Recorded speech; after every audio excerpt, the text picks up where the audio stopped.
Sa loob ng mahigit 36 na taon, ang bundok ng Iglit-Baco na rin ang kanyang naging pangalawang tahanan. Ito si Eduardo Bata, 56 na taong gulang at isang Tamaraw Ranger. Nagsimula si Ed na maging isang Tamaraw Ranger noong taong 1986. Hindi man kasama sa kanyang plano ang maging isang Tamaraw Ranger, para sa kanya, ito ang kanyang tadhana. Sa nakalipas na mahigit 3 dekada, naging panata na ni Ed ang pangalagaan at paramihin ang bilang ng mga Tamaraw sa bundok ng Iglit-Baco. Ang isang Tamaraw Ranger kasi siya yung direktang nangangalaga ng Tamaraw dito sa field, sa wild. Kasi nga po ang Tamaraw Ranger, yun ang unang-unang layunin niya patrolling and monitoring, yun po yung aming number 1. Tapos nag-iisip din po kami kung paano ito mapangalagaan mula sa hunter, sa mga poacher, at ang Tamaraw Ranger isa rin po sa naghahanap pa kung saan pa mayroong mga Tamaraw dito sa isla ng Mindoro. Ang Tamaraw Ranger po kasi hindi lang sasabihin natin na Tamaraw Ranger, nakatutok lang sa Tamaraw, bagkus nakatutok din kami doon sa kanilang mga likas na tirahan o yung tinatawag natin na natural habitat. Isa si Ed sa 21 Tamaraw Rangers sa ilalim ng Tamaraw Conservation Program o TCP. Ang TCP ay isang programa sa ilalim ng Kagawaran ng Kapaligiran at Likas na Yaman na naglalayon na pangalagaan at paramihin ang bilang ng mga Tamaraw sa pamamagitan ng pagtugon sa mga banta sa kanila at sa kanilang tirahan. Nagkaroon ng TCP dahil na-recognize ng government yung need na i-conserve yung Tamaraw kasi dumating sa point na malapit na talaga siya mag-extinct. Mga nasa 100 na lang yung kanyang population. So, bilang action ng government natin, nag-create sila ng Presidential Committee on the Conservation of Tamaraw noong 1979. At yun nga yung TCP ngayon. Ang Tamaraw o Bubalus mindorensis ay isang uri ng hayop ilang na sa isla ng Mindoro lamang matatagpuan. Sa ngayon, kasali ang Tamaraw sa kategoryang Critically Endangered Species o pinangangambahang tuluyan ng maubos. Ilan sa mga banta na dahilan ng kanilang pagkaubos ay illegal hunting at pagkasira ng kanilang mga tirahan.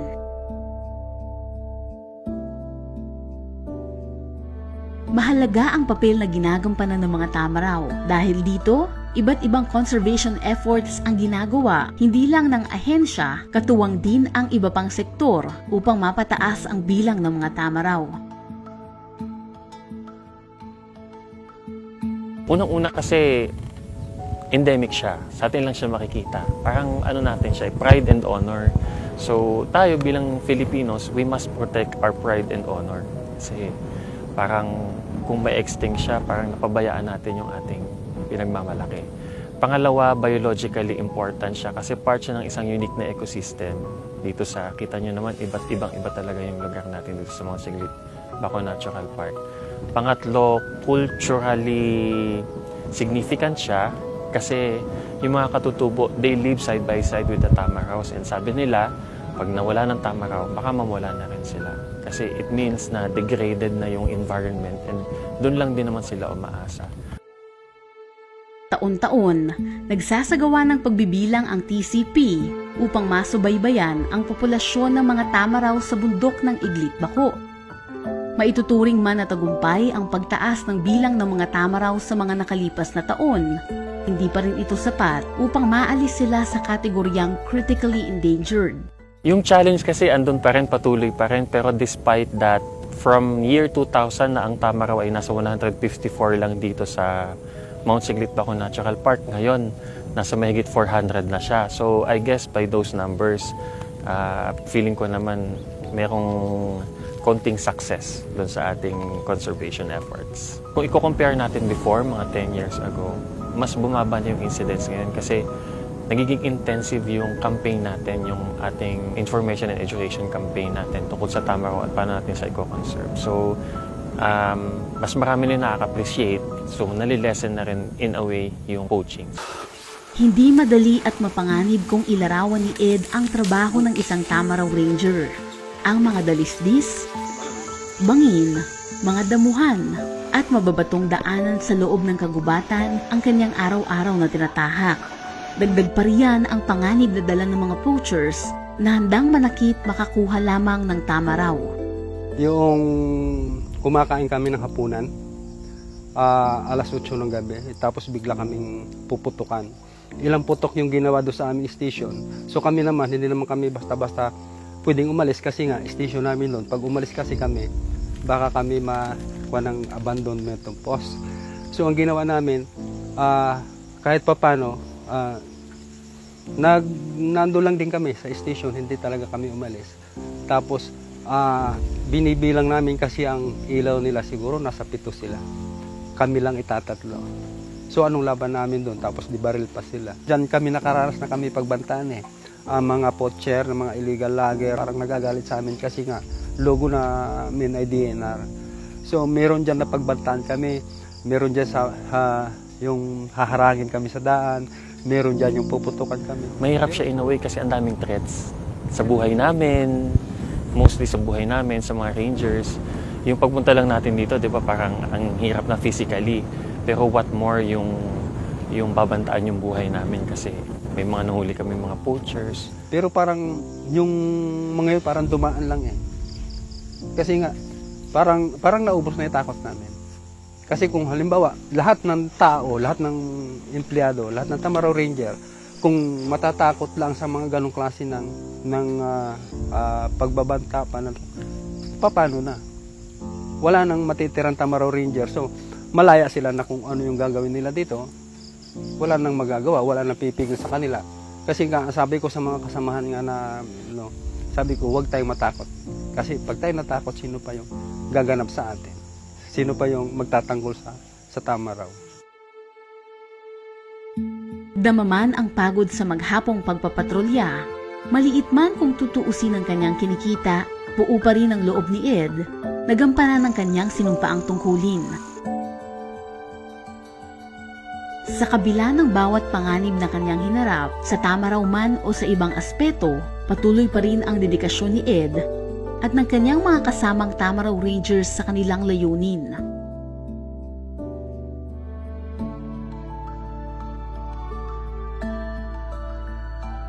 Nagtagal ako dito sa trabaho ko na ito kasi nung una okay lang sa akin eh, sumildo lang ako, okay lang.